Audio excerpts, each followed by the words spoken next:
तुम आ गए हो, नूर आ गया है।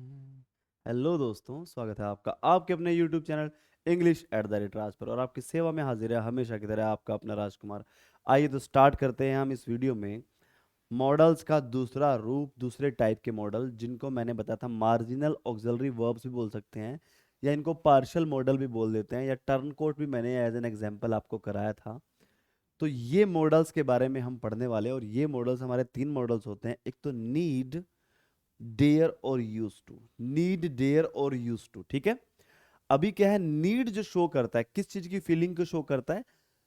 नेसेसिटी की, मतलब आवश्यकता की, आवश्यकता की फीलिंग को शो करता है, ठीक है।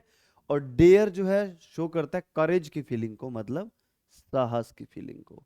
अगर जो मैं कहता हूं कि क्या तुम में हिम्मत है ये काम करने की, डू यू डेयर टू, ठीक है, do you dare.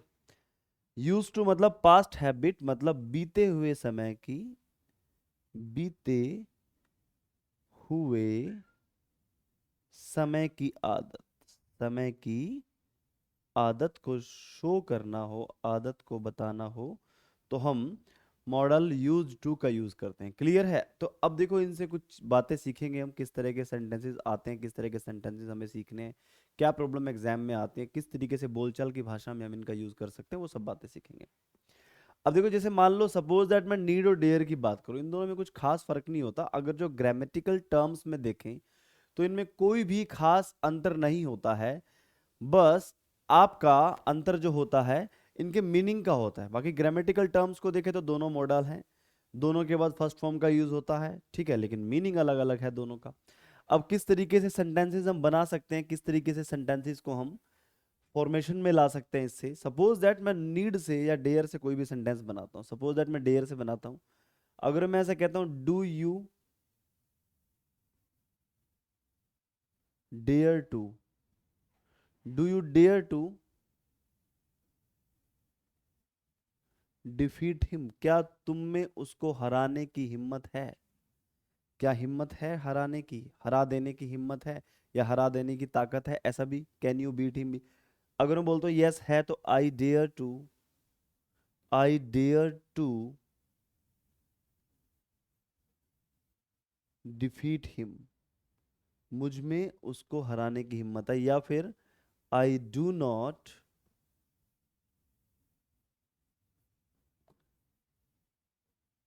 Dare to defeat him, मुझ में उसको हराने की हिम्मत नहीं है। मतलब हमने एक डू से सेंटेंस बनाया प्रेजेंट इंडेफिनिट में। मैं डिड से भी कह सकता हूँ, डिड यू डेयर टू, क्या तुम में हिम्मत थी, ठीक है, इस तरीके से। क्या तुमने हिम्मत की, डू यू डेयर टू, क्या तुम उसको हराने की हिम्मत रखते हो, या तुम हिम्मत करते हो ऐसी। क्लियर है? तो यहां पर क्या है, इस पार्ट में जो है हमारा हेल्पिंग वर्ब, ये जो डू है ये हेल्पिंग वर्ब है। क्या है? Helping verb. और ये जो डेयर लिखा है ये मेन वर्ब है। क्या है? Main verb. और मेन वर्ब के बाद हमारा क्या आया? To infinitive. क्या आया? टू प्लस वर्ब की फर्स्ट फॉर्म को हम क्या बोलते हैं? टू इन्फिनिटिव बोलते हैं। करेक्ट है? अब दूसरे सेंटेंस में हेल्पिंग वर्ब तो है नहीं, सीधा सब्जेक्ट है और मेन वर्ब है, सीधा सब्जेक्ट है और मेन वर्ब है। थर्ड सेंटेंस में हेल्पिंग वर्ब हमारा आया क्या? क्या आया? डू। और मेन वर्ब क्या आया? डेयर। तो इन तीनों सेंटेंसेस में जो डेयर है वो मेन वर्ब का काम कर रहा है। नीड से भी सेंटेंस बन सकते हैं, उनका भी एग्जांपल दूंगा, ठीक है। इन तीनों सेंटेंस में डेयर क्या है? मेन वर्ब का काम कर रहा है। अब अगली बात बताते हैं, अगर जो मैं बात करता हूं डेयर को एज अ हेल्पिंग वर्ब, जो हमारे मार्जिनल होते हैं ना, इसको हम पार्शियल मॉडल्स क्यों बोलते हैं? क्योंकि ये हेल्पिंग वर्ब की तरह भी यूज होते हैं, मेन वर्ब की तरह भी यूज होते हैं। अगर जो ये सिर्फ और सिर्फ हेल्पिंग वर्ब ही हो, मेन वर्ब ना हो, तो इनको हम कंप्लीट मॉडल बोल सकते हैं। लेकिन ये मेन वर्ब का भी काम करते हैं, क्योंकि मॉडल क्या होते हैं, जो मोस्टली मॉडल क्या, जो कंप्लीट मॉडल होते हैं वो सिर्फ हेल्पिंग वर्ब ही होते हैं, वो मेन वर्ब नहीं होते हैं। क्लियर है? और ये हमारे पार्शियल मॉडल हैं, मार्जिनल ऑक्सिलरी वर्ब भी बोल देते हैं इनको। तो ये क्या है? हेल्पिंग वर्ब भी होते हैं, मेन वर्ब भी होते हैं। अब जो सेंटेंसेस मैंने लिखे हैं इसमें ये क्या है? मेन वर्ब का काम कर रहे हैं। अगर जो मैं इन्हीं सेंटेंसेस में डेयर को as a helping verb use करूं, क्या करूं, इन्हीं सेंटेंसेस में डेयर को एज अ हेल्पिंग वर्ब करूं, यूज करूं, तो कैसे सेंटेंस बनेगा? अब अगर जो मैं ऐसा बोलूं, जैसे ये सेंटेंस है हमारा, मान लो इधर से, तो मैं एक इस सेंटेंस को, ये जो पॉजिटिव वाला सेंटेंस है ना, जो अफर्मेटिव सेंटेंस है, उसमें डेयर या नीड दोनों में से हर कोई हमेशा मेन वर्ब का काम ही करता है। मेन चीज आती, क्योंकि देखो इस सेंटेंस में कहीं हेल्पिंग वर्ब का यूज हुआ नहीं हुआ, नहीं हुआ ना। हेल्पिंग वर्ब का यूज कहाँ है, यहां हुआ। तो इसका मतलब डेयर को या नीड को हम ऐसी तरह के सेंटेंस में हेल्पिंग वर्ब बना सकते हैं जिसमें कोई हेल्पिंग वर्ब हो। जब होगी नहीं तो फिर तो मेन वर्ब की तरह यूज करना पड़ेगा, ठीक है। तो अब मैं अगर जो इसको यहां पर यूज कर दूं, डेयर को डू की जगह यूज कर दूं और ऐसा लिख दूं, डू, सॉरी, ऐसा लिख दूं, dare you to defeat him, ऐसा सेंटेंस बना दूं, ठीक है। या मैं इसको बना दूं, I dare not to defeat him, मुझे में उससे हराने की हिम्मत नहीं है, इस तरीके से। अब ये वाला पॉजिटिव तो एज इट इज लिखा जाएगा क्योंकि इसमें हेल्पिंग वर्ब नहीं है, जिसकी जगह हम डेयर को यूज कर देंगे। Dare you to defeat him, I don't dare to defeat him. तो हमेशा याद रखना। अब देखो इन सेंटेंसेस में डेयर को as a helping verb use किया, तो ये क्या हो गया, मेन वर्ब हो गया।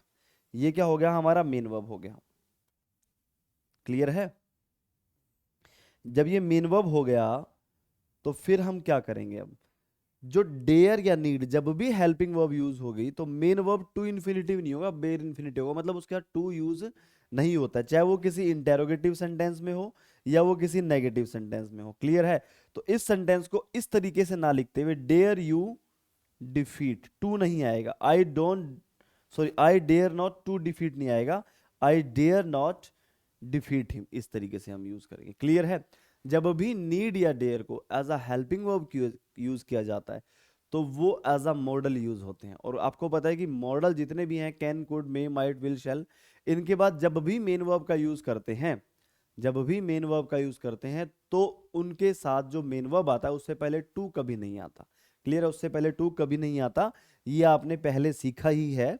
तो अब देखो भाई, अब क्या है, डेयर यू डिफीट हिम, अगर जो इसको यहां पर कोई मॉडल होता, कैन होता, कुड होता, कुछ भी, विल होता, शेल होता, तो जो ये मेन वर्ब होती है उसका टू नहीं आता ना। तो मार्जिनल क्या होते हैं, मॉडल होते हैं। जब as a helping verb use करेंगे तो इनका जो यूज होता है एज अ मॉडल यूज होता है, मतलब मॉडल वाली क्वालिटी होती है। मतलब जैसे मॉडल के साथ हमेशा फर्स्ट फॉर्म का यूज करते हैं मेन वर्ब की, उसी तरीके से इनके साथ भी मेन वर्ब की फर्स्ट फॉर्म का यूज होता है और टू का यूज नहीं होता है। क्लियर है। बेयर इन्फिनेटिव का यूज होगा, मतलब बेयर इन्फिनेटिव मतलब बिना टू के फर्स्ट फॉर्म में वर्ब, बेस फॉर्म में वर्ब, और टू इन्फिनेटिव मतलब टू के साथ फर्स्ट फॉर्म में वर्ब। क्लियर है। तो ये मैं आपको टू इन्फिनेटिव, बेयर इन्फिनेटिव क्या होते हैं, वर्ब एडवांस में कराऊंगा जब मैं आपको नॉन फाइनाइट वर्ब्स कराऊंगा। क्लियर है। तो इतना समझ में आया, जब भी हम डेयर या नीड का use as a helping verb करेंगे तो वो मॉडल बन जाता है और उसके साथ जो मेन वर्ब आती है उसके साथ हम टू का यूज नहीं करेंगे, चाहे वो एक इंटेरोगेटिव सेंटेंस हो चाहे वो नेगेटिव सेंटेंस हो, चाहे वो डेयर के साथ बनाओ या फिर वो नीड के साथ बनाओ। क्लियर है। इतनी बात समझ में आ गई। चलो अब नेक्स्ट बात समझते हैं। ये बात तो तुम्हें समझ में आ गई। अगर जो मैं बात करूं, सपोज दैट, अब मैं बात करता हूं, दो बातें बताता हूं, अब मैं बात करता हूं आपको। चलो पहले ये बात देख लेते हैं। अब पहला सेंटेंस देखो, we need not to talk through these crops, मतलब sorry, walk through, not talk through, walk through. We need not to walk through these crops, हमें जरूरत नहीं है इन फसलों के बीच में से गुजरने की, साइड में से भी रास्ता है, वहां से जा सकते हैं। क्लियर है। तो वो बोलता है आवश्यकता नहीं है ये काम करने की। ठीक है। तो अब क्या है, यहां पर जो है हमारा नीड यूज हुआ है, ये तो हमारा सब्जेक्ट हो गया और ये हमारा क्या हो गया, हेल्पिंग वर्ब हो गया। अब मैंने बोला था अभी कि जब भी नीड या dare as a helping verb use होगा तो वो अपने साथ जो वर्ब लेगा, मतलब उसके साथ जो वर्ब, मेन वर्ब यूज होगी वो फर्स्ट फॉर्म में होगी, उसके साथ टू का यूज कभी भी नहीं होगा। तो यहाँ बी पार्ट में एरर है। ये सेंटेंस आपके एग्जाम में पूछा गया, we need not walk through these crops. Clear है। समझ में आ गया इतना। क्लियर है। तो कभी भी डेयर नॉट हो, नीड नॉट हो, उसके बाद टू प्लस वर्ब का फर्स्ट फॉर्म नहीं आता है। क्लियर है। अब देखो, अब दूसरे सेंटेंस की बात करें, ही डेयर्स नॉट गो। अब डेयर के साथ नोट तो है और नोट के बाद जो वर्ब है वहां टू भी नहीं है, तो क्या ये सेंटेंस ठीक है? अब इसको भी देख लेते हैं एक बारी, क्लियर है। अच्छा मुझे एक बात बताइए, सपोज दैट मैं एक सेंटेंस लिखता हूं, आई कैन प्ले नाउ, अब मैं खेल सकता हूं, अब मैं खेल सकता हूं, ठीक होगा, बीमार था लेकिन अब ठीक हो, अब मैं खेल सकता हूं, मेरे अंदर पावर है। अगर जो मैं ऐसा लिखूं, ही कैंस प्ले नाउ, वो अब खेल सकता है। तो क्या मैं मोडाल के साथ ही की वजह से एस लगाऊंगा क्या? नहीं, एस का यूज नहीं करूंगा, हम कैन ही लिखेंगे। एस या एस का यूज डू के साथ होता है, डू के साथ डज लगा देते हैं, है ना, प्रेजेंट इंडेफिनिट टेंस में आपने पढ़ा होगा टेंस जरूर। तो इस तरीके से अगर जो मैं डेयर या नीड से, अगर जो मैं डेयर या नीड से प्रेजेंट इंडेफिनिट टेंस में सेंटेंस बनाता हूं, ध्यान से समझना, जो मैं बात समझाने वाला हूं वो बहुत ध्यान से समझना। सपोज दैट मैं ऐसे लिखता हूं, डज ही के साथ क्या आता है? डू आता है या डज? सबको पता है डज आता है। Does he need to earn money, क्या उसको पैसा कमाने की जरूरत है? नहीं भाई, उसके पास बहुत पैसा है, उसके फादर के पास, उसको पैसे कमाने की जरूरत नहीं है, बस चाहता है तो एक अलग बात है, लेकिन जरूरत तो नहीं है। ठीक है, मान लो ऐसा किससे पूछा जाए तो, does he need to earn money, क्या उसको पैसा कमाने की आवश्यकता है, जरूरत है? अब लिखेंगे इसका आंसर, हाँ अगर जरूरत है तो he needs to earn money, उसको पैसा कमाने की जरूरत है। अगर जो नहीं है तो हम क्या लिखेंगे? He does not need to earn money.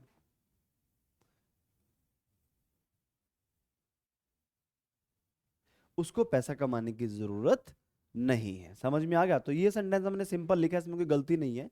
अब इसमें क्या है, इस सेंटेंस में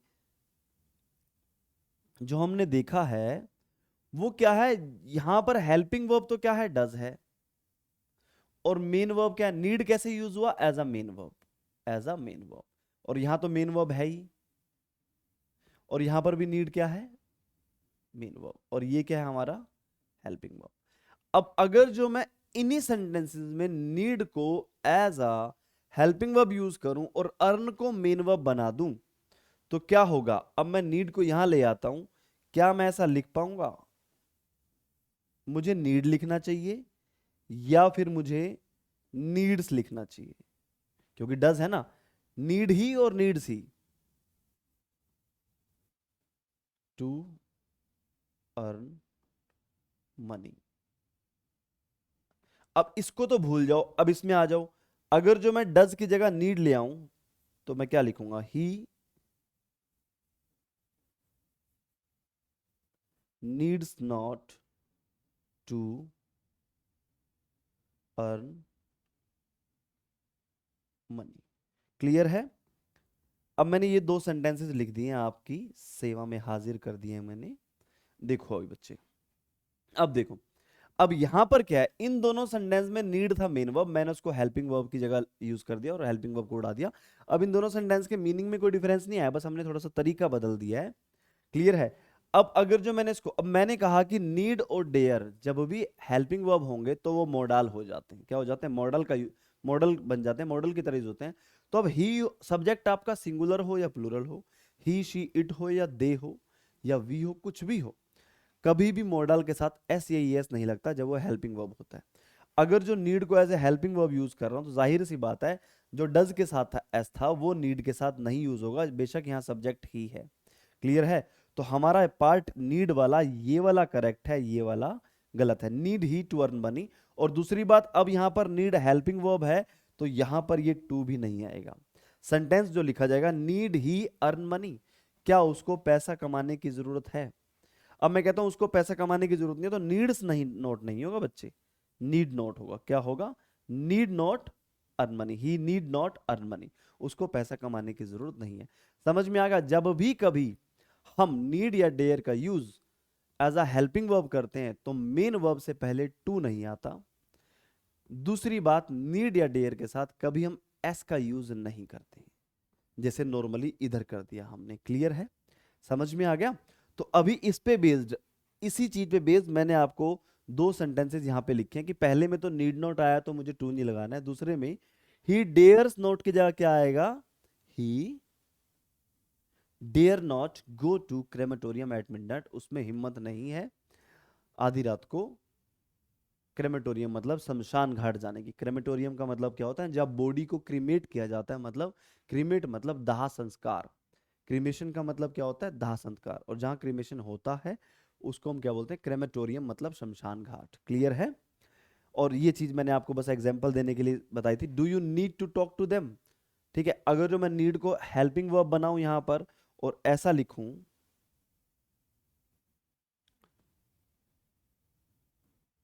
नीड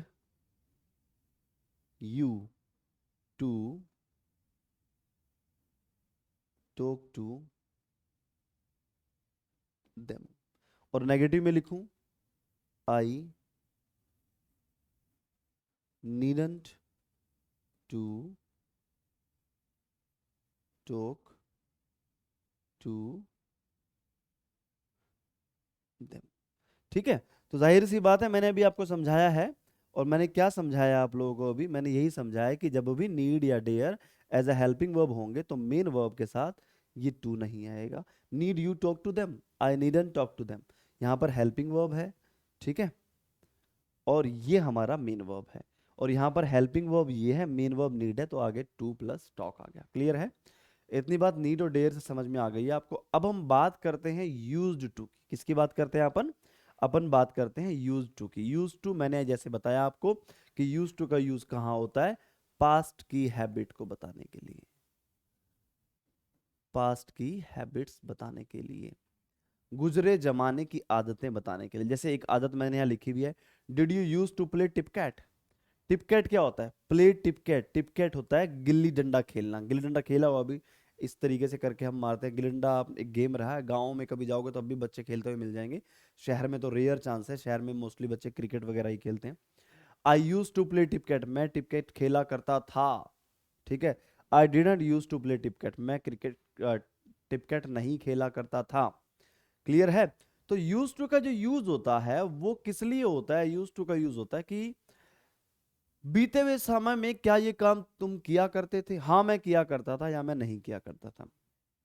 अब प्रॉब्लम किस तरह की आती है इससे, अब प्रॉब्लम जो है, सपोज दैट, अब एक चीज और बता दूं, अब आप सोच रहे होंगे मार्जिनल है, अगर जो मैं यूज टू को as a helping verb use करूं तो क्या होगा, क्या फिर भी मेन वर्ब से टू हट जाएगा?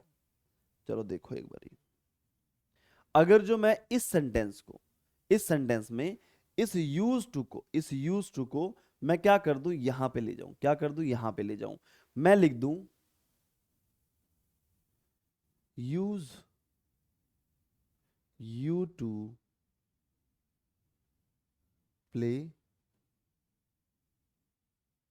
टिपकेट, क्या तुम गिल्ली डंडा खेला करते थे, और यहां पर मैं इसको ले जाऊं, आई यूजंट to play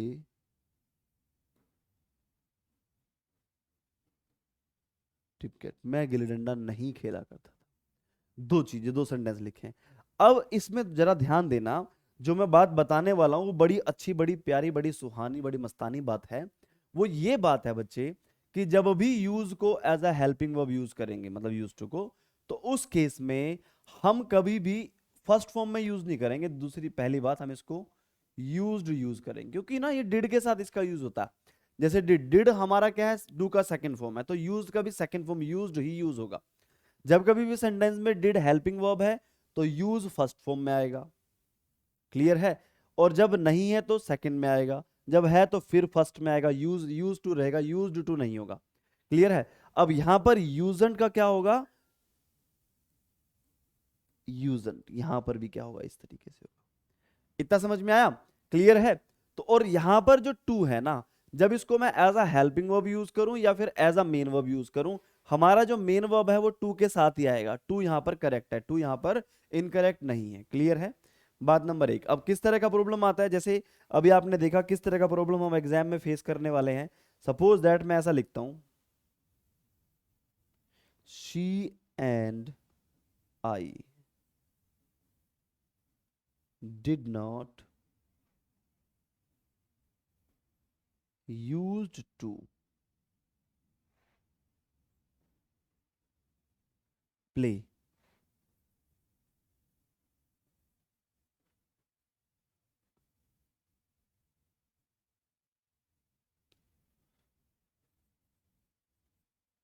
Hide and seek. Suppose that मैंने ये सेंटेंस लिख दिया, क्लियर है। अब ये सेंटेंस अगर जो मैं शी एंड आई, वो और मैं, हम नहीं खेला करते थे हाइड एंड सीक, हम छुपन छुपाई नहीं खेला करते थे। अब हाइड एंड सीक की बात करूं, अगर जो मैं बात करता हूं इस डिड की, अब यहां पर क्या आ गया, डिड, ये हमारा सब्जेक्ट है, डिड यूज किया। अब जब सेंटेंस में as a helping verb did होगा तो यूज्ड नहीं आएगा, यहां पर सिर्फ क्या आएगा, use, use to, use to नहीं आएगा, क्या आएगा, यूज टू। ये बात ध्यान रखना, जब भी कभी सेंटेंस में हेल्पिंग वर्ब डिड हो, एक इंटेरोगेटिव सेंटेंस में या नेगेटिव सेंटेंस में, तो हमारा यूज जो है वो फर्स्ट फॉर्म में आता है, इस तरह सेकंड में नहीं आता है, क्लियर। एक तो ये प्रॉब्लम आती है। दूसरी क्या प्रॉब्लम आती है कि जब अकेला होगा तो वो फर्स्ट में नहीं, फिर वो सेकंड में यूज होगा, दूसरी प्रॉब्लम ये आती है। और तीसरी क्या आ सकती है कि अगर जो मैं इसको as a helping verb use कर दूं और यहां पर टू हटा दूं तो वो गलत हो जाएगा। सपोज दैट किसी सेंटेंस में, इस सेंटेंस में आप ऐसे लिखा हुआ मिलता आपको, used you play tip cat, used you play tip cat, clear है। मान लो ऐसा लिखा हुआ मिलता, तो क्या करते हैं हम, used as a helping verb है, ये सब्जेक्ट है, ये जो वर्ब है ना यहां पर टू आएगा, used you to play tip cat, clear है। ऐसा तो हम तीन चार तरीके से हम सीख सकते हैं इस चीज को कि किस तरीके से एग्जामिनर प्रॉब्लम पूछ सकता है। हमें हर तरीके से पता होना चाहिए कि कहाँ किस तरीके से प्रॉब्लम पूछी जा सकती है, किस किस तरीके से इसका यूज किया जा सकता है, किस किस तरीके से इसका यूज नहीं किया जा सकता, क्या फीलिंग के साथ इसका यूज किया जाता है, क्लियर है। अब देखो आगे चलते हैं। अब एक बात और है, we are use to live in polluted atmosphere, हमें आदत हो गया, we are use to live in, clear, we are use to live in polluted atmosphere. कभी भी एक बात हमेशा याद रखना, सब्जेक्ट है, कभी भी सब्जेक्ट हो, कोई भी सब्जेक्ट हो,